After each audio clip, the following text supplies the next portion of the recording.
Hello there you guys, welcome to another of my videos.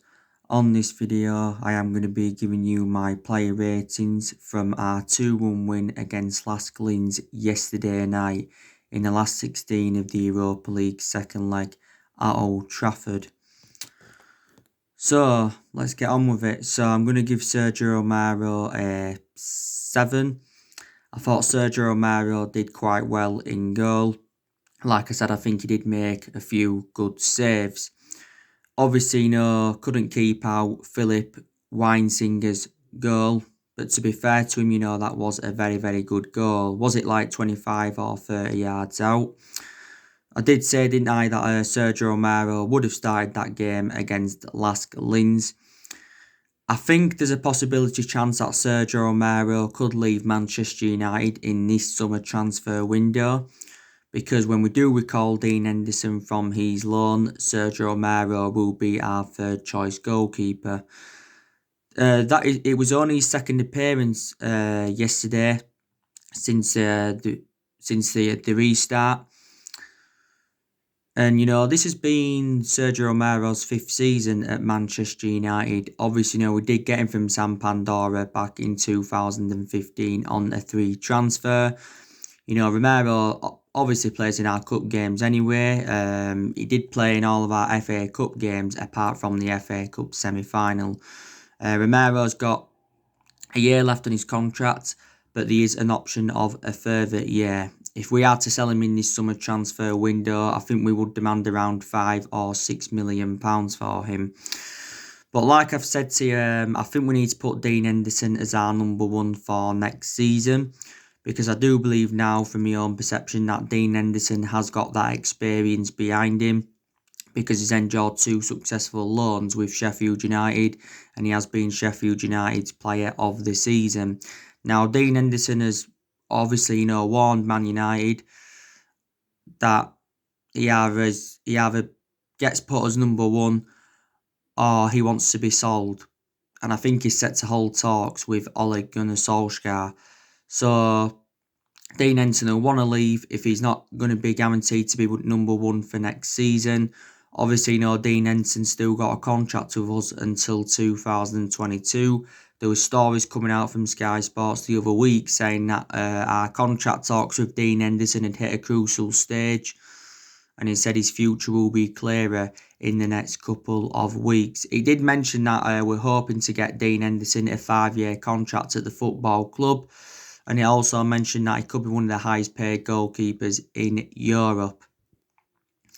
So we need to put him as number 1 for next season because obviously, David De Gea has been our number 1 goalkeeper for several years. Like I've said to you before though, he is a liability. Reflects on the calamitous mistakes he has made. I think he's been very, very poor in the last couple of years at De Gea. I think he's had 7 good years out of the 9 years he's been at Manchester United. Obviously, De Gea is approaching his 10th year at the football club. Obviously, Solskjaer was talking about De Gea the other week, saying that he has been the best goalkeeper in the world for the last 9 or 10 years. And obviously, De Gea has made, 404 appearances for Manchester United in all competitions. And he's made like 300 odd appearances in the Premier League. De Gea has won everything domestically at the football club. And he has obviously, won in individual awards reflecting on his good run of performances. There were some Manchester United fans saying that we need to sell De Gea in this summer transfer window. I don't think we will sell him in this summer transfer window, but if we sell him, maybe next year or the next couple of years, we'd still get more than the 18 million that were paid for him from Atletico Madrid back in 2011. Yeah. So he's got a goalkeeper decision to make. Fosu Mensah, obviously, he started the game yesterday against Lask Linz. He started at right back. I'm going to give Fosu Mensah a 6. I thought defensively he was very, very good, but I thought he didn't really show much attacking intent. It wasn't really good, in the final third. I was surprised actually, that Fosu Mensah started. Obviously, no, he started a couple of our league games towards the end of the Premier League season, didn't he? Don't forget. Obviously, no, he did start that game against Crystal Palace when we beat Palace 2-0, and that was Fosu Mensah's first start for Man United in just over 3 years then. Obviously, he did play in our 1-1 draw with West Ham. Don't forget, Fosu Mensah was out with injury for a while. Yeah, so I'm going to give him a 6 out of 10. Eric Bay, I'm going to give him a 6 out of 10. Like I mentioned on my match reaction yesterday, I thought Eric Bay did look well composed. And he did look quite solid at the back at times, but there was also other times, where he looked shaky, looked exposed at times. So give Eric Bay a 6 out of 10. Like I said, my only element of concern about Eric Bay is that he's injury prone. But prior to that, I think he is a very, very good centre half. Obviously, this has been Eric Bay's 4th season at Manchester United. Obviously, we did get him in 2016 from Villarreal for, £30 million. It was actually the first signing we made under the Jose Mourinho era. But the games Bay's played in throughout the course of the season, I think he has done quite well. There's some games where he hasn't done so well. Harry Maguire, going to give him a 6 out of 10. Again, thought his composure was okay. I think he missed some headed chances as well. Did look quite solid at the back. But I don't think he was a brilliant Harry Maguire. So he's going to get a 6 out of 10. Analysing his season, I think it's been up and down for him. Don't forget, it was Harry Maguire's first season at Manchester United. Obviously, there's some Manchester United fans that don't think that Maguire's good enough to captain the team. So they think we made the wrong decision by giving him the captaincy. Obviously, we got Harry Maguire last summer from Leicester for £80 million. So obviously, he's the second most expensive sign at the club at the moment and the most expensive centre half in the world. But I think he's done well in some games, like I said, where he's got in good positions. He's looked very effective in the air and he showed that ability to play out from the back. But, he weren't great yesterday. I thought we struggled defensively yesterday, to be quite honest with you. Brandon Williams, I'm going to give him a 7 out of 10. No, actually, I'm going to give him an 8 out of 10. I actually thought Brandon Williams had a very, very good game. Obviously, he showed good attacking intent. I thought defensively, very, very good. Made some very, very good overlapping runs. So, yeah, I'm going to give him an 8 out of 10. We had the good news, didn't we, recently regarding Brandon Williams. He signed a 4-year contract at Manchester United to keep him at the football club until 2024. There's also an option of a further year. But Brandon Williams has enjoyed a fantastic season for Man United. Obviously, it was his first full season in the senior squad. And I think he'll be our first choice left back maybe in the next couple of years. Don't forget, Brandon Williams did make his debut for Man United in the AFL Cup against Rochdale. And he made his first league start against Brighton. Obviously, Luke Shaw weren't available because Luke Shaw is out with an ankle injury. And I think he's going to be back for the new season, is Luke Shaw. Luke Shaw's more experienced than Brandon Williams. My only element of concern about Luke Shaw is that, he's injury prone. This has been Luke Shaw's 6th season at Manchester United. We did pay around, £30 million for him from Southampton. But even if Luke Shaw would have been available, I still think, would have started Brandon Williams at left back. Fred, I'm going to give Fred a 6 out of 10. I thought at times he looked quite okay, but I think at times he looked quite sloppy on the ball. Some of his passing weren't too good. So I don't think, Fred was too good in the game. I think overall, though, Fred has enjoyed a very, very good season for Manchester United. Obviously, he has confounded his critic Tron, to be fair, because under the Jose Mourinho era, Fred received a hell of a lot of criticism. But there again, under the Jose Mourinho era, Fred never really got his opportunities, did he? Obviously, we got Fred in Jose Mourinho's final transfer window. I think it was, we paid was it £52 million for Fred from Shakhtar Donetsk. But I thought Fred was also exceptional at Shakhtar Donetsk. Obviously, towards the end of the Premier League season, Fred, weren't getting, opportunities in that. But I don't think he was great yesterday. By the way, Paul Scholes has come out and given his verdicts on this, and he's actually, said that Man United should consider selling Fred and Jesse Lingard. Jesse Lingard, I'm going to give him a 8 out of 10. I thought Jesse Lingard had a very, very good game. Obviously, Jesse Lingard did get his name on the score sheet. He scored our equaliser. And that was very, very good to see. Jesse Lingard also scored in our 2-0 win away at Leicester, and that was his first goal for the football club since Ole Gunnar Solskjaer's first game in charge. Probably Jesse Lingard was one of our best players yesterday night. I still don't think Jesse Lingard is good enough to represent Manchester United because, like I've said before, reflects on his status at the football club and reflects on the years he's been here. He should be putting much more better performances out. And Lingard said, didn't he, prior to the game, that he knows he hasn't been at his best throughout the course of the season and he does need to improve.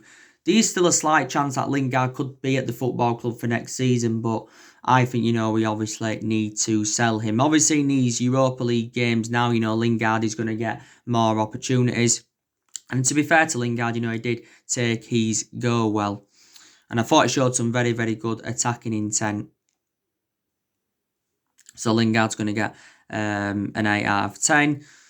But obviously, he did get taken off in the game. And this is what Paul Scholes was saying, because Solskjaer taking Lingard off, he thinks that Solskjaer's decided that, Lingard's going to be leaving the football club in the summer transfer window.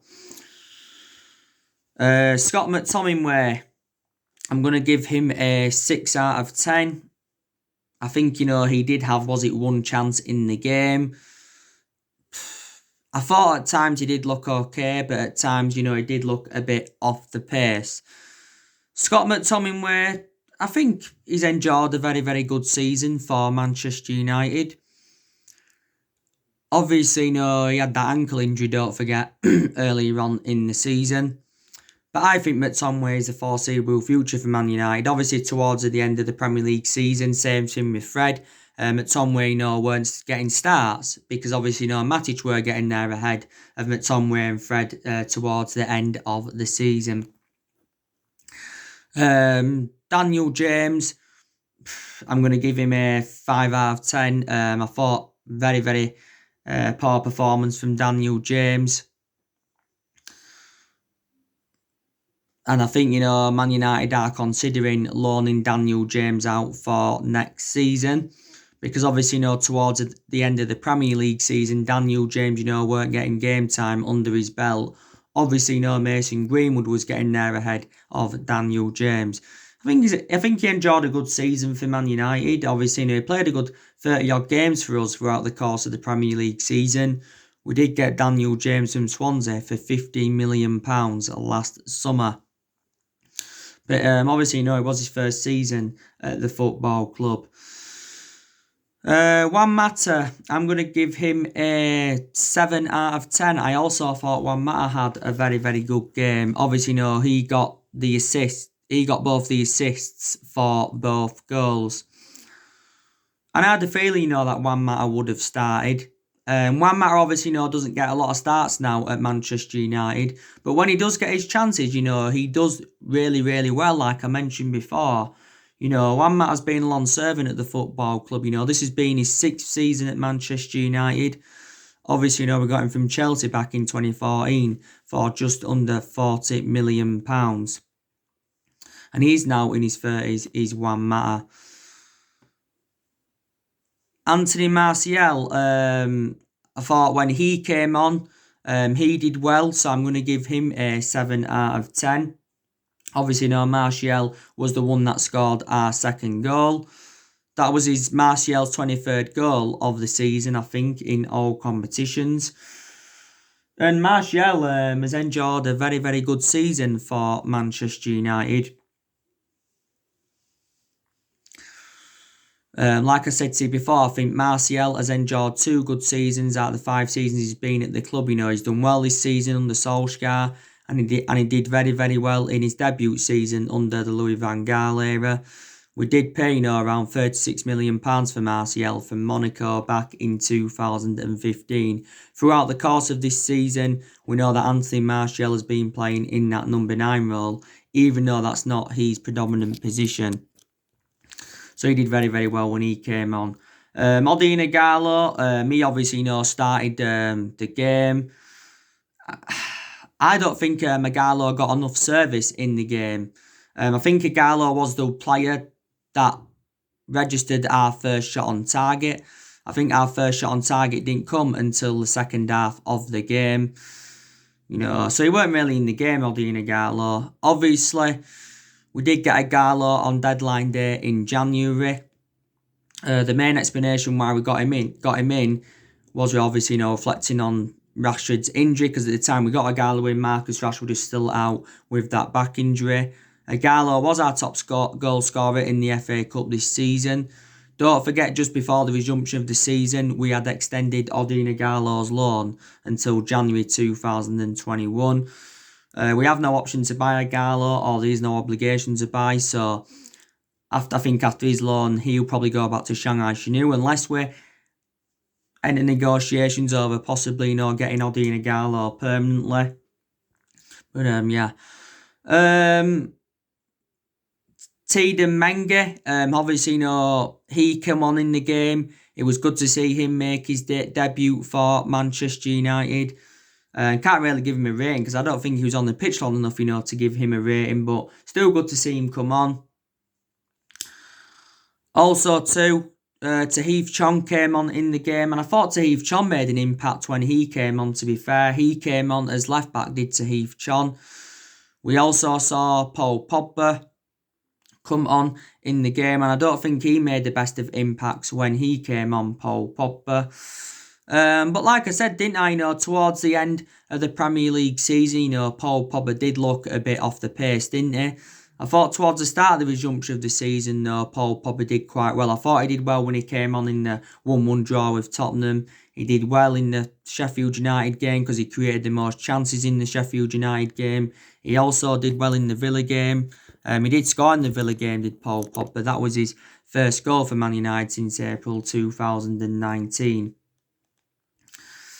But I didn't really have a perception on Paul Pogba anyway for the vast majority of the Premier League season because he was out with that ankle injury, and Pogba has sustained quite a few injuries as a Manchester United player. Sustained quite a few injuries as a Manchester United player. I think, Paul Pogba will end up signing a new long-term contract at Manchester United because we have got to end the uncertainty over his future.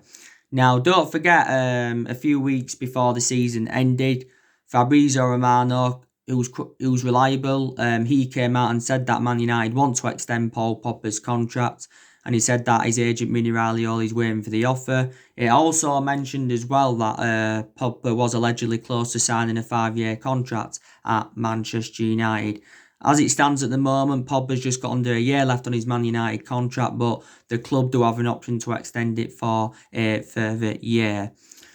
I think he'll stay. At one point, it was looking very imminent that Pogba was going to go because obviously, last summer was relentlessly linked to a move to Real Madrid, and Pogba did say last summer he was seeking for a new challenge, and he publicly admitted that he wanted to leave the club. There was a lot of narratives about him possibly going back to Juventus. Pogba did enjoy 4 good years with Juventus. PSG, Barcelona and Inter Milan were also in for him before. So far Pogba's won 2 trophies at the club, and that was the Europa League and the League Cup in his first season. There's still aspects of Pogba's game that I've got to improve. I think he needs to learn to keep the ball a bit better. I think he needs to improve on, providing more service because I don't think he's provided enough service recently. But yeah, still overall a world-class player is Pogba, don't get me wrong. He's our most expensive sign at the moment as it stands, because we did pay £89 million for him. But I think his combination with Bruno Fernandes, to be fair, has actually looked very, very good. We also saw Andres Pereira come on in the game, didn't we? And I don't think he was too good, so I'll give Andres Pereira a 5. So yeah, that is your player ratings. What did I give to Heath Chon? Did I give to Heath Chon like a 7 or something? But I thought he did very, very well. So yeah, so that is your player ratings from our 2-1 win against Lask yesterday night in the last 16 of the Europa League second leg.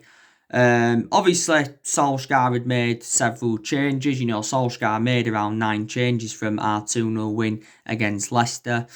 And I think he only made a couple of changes from the first leg against Lask Linz. Obviously, the first match against Lask Linz was 5-0. Obviously, it was goals from Odin Igalo, Daniel James, Juan Mata, Greenwood and Andres Pereira. Obviously, the players that didn't play any part, obviously, Anwan Bissaka, he didn't play any part in the game. Like I said, Anwan Bissaka did look fatigued towards the end of the Premier League season. So it is beneficial to rest Anwan Bissaka during this Europa League campaign. I still think Anwan Bissaka's enjoyed a very, very good season for Man United. Obviously, we got him from Crystal Palace last summer in a deal worth like £50 million. His defensive contribution's always been very, very good, but Bissaka's got to show more attacking intent. Delors, obviously, he played no part in the game. I was surprised Delors didn't start because, personally speaking, I don't think Diego Delors is good enough to represent Manchester United. We did get Diego Delors in Jose Mourinho's final transfer window. We did pay around £19 million in from Porto, and Delors has got a contract with us until 2023. I think it recently said that Barcelona and PSG have been interested. Ethan Laird surprisingly played no part. I thought Ethan Laird could have played because he was also an option at right back. Was Ethan Laird. Also too, Victor Lindelof, he played no part in the game. I had a feeling Victor Lindelof would have been rested. There's some Man United fans saying that, Lindelof, he's probably not good enough to be one of our first choice centre-halves. Maybe do we need to put Victor Lindelof as a backup? I think Victor Lindelof's had an up and down season, like I said. I think there's some games where he's done well, where he's made some very, very good clearances and he's got in good positions in that. But there's some games where he's made far too many mistakes at the back, made far too many touches. But yeah, this has been Victor Lindelof's third season at Manchester United. Obviously, we got him from Benfica back in 2017 for, £30 million. Obviously, Tuanzebe played no part because obviously, Tuanzebe is out with injury. Solskjaer did confirm prior to the game that Tuanzebe had a niggle and he had to have an operation on his foot, but should be back for the new Premier League season. Tuanzebe, I think he's going to be out to September, yeah. Phil Jones, obviously, he played no part because obviously, he's out with injury. Luke Shaw, like I mentioned, he's out with an ankle injury. Obviously, Matic, he played no part in the game. Did Nemanja Matic. I think towards the end of the season, though, Matic did make a fantastic impact for Manchester United. It wasn't so long ago that we give Matic a new 3-year contract at the football club. This was Matic's third season at Manchester United. Obviously, we got him from Chelsea back in 2017 for around £40 million, yeah. Obviously, Mason Greenwood, he played no part in the game either. I think probably Greenwood will get some chances during this Europa League campaign. I think Mason Greenwood enjoyed a very, very good season for Man United, though. I think Mason Greenwood did score around 22 goals for us in all competitions this season. But it was only his first full season in the senior squad, and I definitely think he is the foreseeable future for Manchester United, is Greenwood, but still had a very, very good season. Obviously, Rashford, he played no part in the game either. He was rested.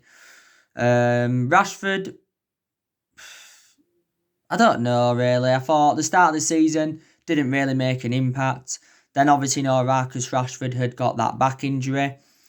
Then I don't think he made the best of impacts, towards the end of the season. I definitely think Rashford's a foreseeable future for Man United. Rashford has been a United player since the age of 7, and he's been in our senior squad since 2016, and since then has become an integral part of our team. Throughout the course of the season, Marcus Rashford has been playing on that left-hand side. So there you go. But like I said, the Europa League is an opportunity for us to give, the youngsters more chances. Like I said, James Garner, I was surprised, he didn't play any part yesterday. I thought James Garner could have been involved. Ethan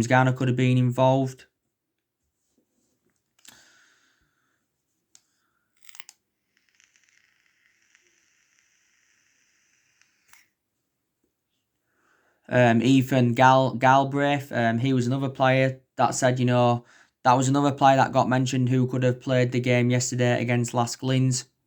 But we have got a lot of good young players coming through. There was quite a lot of our young players that did make their full debuts in the Europa League group stage. Like I said, Angel Gomez did. He's obviously now left the football club though.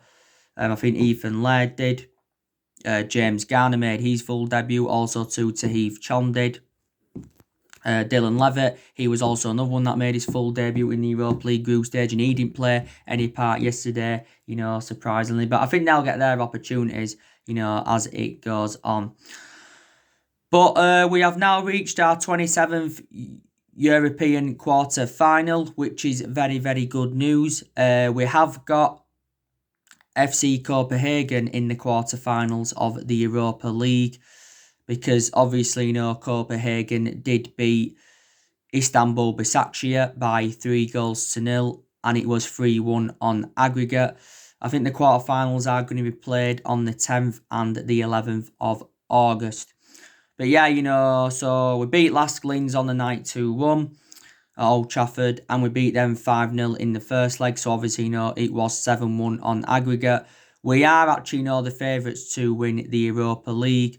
Solskjaer, says Manchester United winning the Europa League is, probably the next step. But if we win the Europa League, it will be our first trophy under the Ole Gunnar Solskjaer era, and our first trophy in over 3 years. So definitely, the Europa League is a priority for Manchester United. It really, really is. But I think, Man United have enjoyed a pretty good season. I think definitely Solskjaer exceeded expectations. Obviously, we got qualification for the Champions League. And obviously, we finished third. And I think that is two fantastic achievements, because it was Ole Gunnar Solskjaer's first full season at the club. We also progressed to 2 semi-finals, and that was the Carabao Cup semi-final, or should I say the EFL Cup semi-final, and the FA Cup semi-final. So that's also, very, very good. But Solskjaer knows the big test for him is next season, because next season he will have bigger expectations to exceed at the football club. I think next season our expectations will be to challenge for the Premier League title.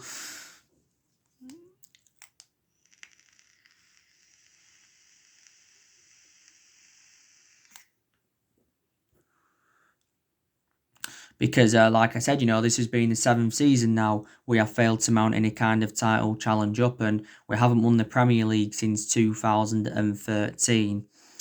But I think we're going to do good recruitment in this summer transfer window, because obviously we've got Champions League qualification on the board. But big decisions have got to be made in this summer transfer window, of what players we're going to recommend in and what players we are going to get rid of. Like Solskjaer said, he wants to make at least 3 signings in this summer transfer window to overhaul the Manchester United squad. Obviously, Solskjaer did say at the start of his managerial tenure he wants to make around 9 signings.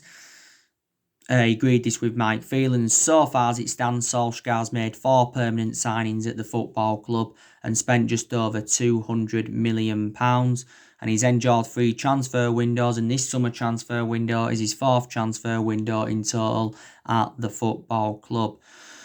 And Solskjaer's obviously identified the areas in the squad where he wants to strengthen up. And he's had quite a few, negotiations with Ed Woodward. And transfer budget's been revealed. Like it said, Solskjaer's got around £140 million to spend. Obviously, if we get Jadon Sancho, then obviously, the vast majority of that £140 million would have been spent. But obviously, we're going to sell players, so we are going to generate money that way. I expect at least 7 players to leave Manchester United in this summer transfer window, because quite clearly there is still deadwood at the football club. He's still deadwood at the football club, and to be fair to Solskjaer, has got rid of a lot of the deadwood since he got recommended into Man United. But Solskjaer's basically instructed the board to go out there and get his preferred targets. This is, what he has done. And Solskjaer worked out his transfer strategy earlier on in his managerial career, and he said he wants to, recruit young British talents to Manchester United. I think we're also we're going to loan some players out in this summer transfer window.